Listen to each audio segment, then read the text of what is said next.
Hey guys, coming to you today with a hopefully very helpful video on how to adjust your photos after you select your preset.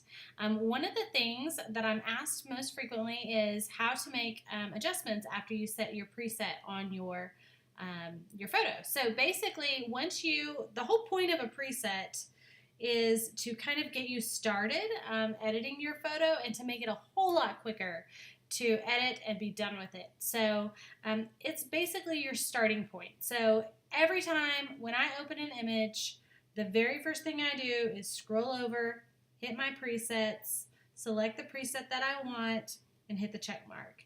Now I'm going to teach you in this video very quickly the top 3 adjustments that I'm making right after I do a preset, because it's going to be different, a little different on every photo. It's impossible to make a preset that's going to have the perfect exposure for every photo because every photo is going to be different. So the very first thing I do after I hit my preset and select it is usually go over to the light panel and I will play with the exposure a little bit.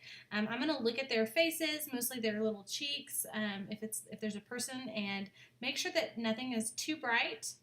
And I'll probably slide this exposure down just a touch from where the preset had it, just so I can see a little bit more of their skin there. So exposure is the first thing I touch usually. The second thing that I typically will touch is the white balance, and that is under the color panel.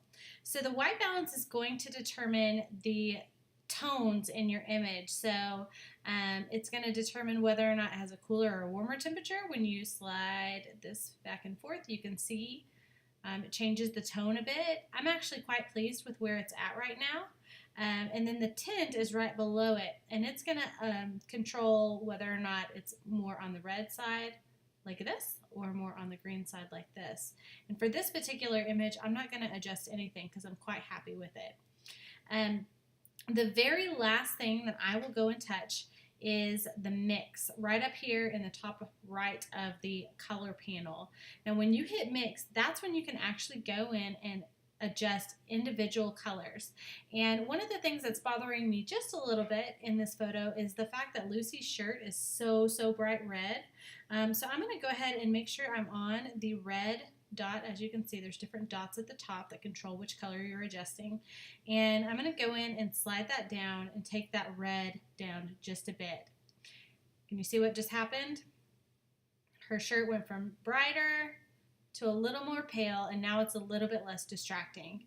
And like I said, you can go in and adjust all the different colors. You'll just play with these sliders down here, and those are my top 3 adjustments that I like to make: exposure, color balance, and then the individual color mix. So let's look at the before, and there's the after. Pretty simple and easy, and I hope that was super helpful. If you guys post your photos, please use the hashtag LissaEnglundPreset so that I can see them. Thanks so much.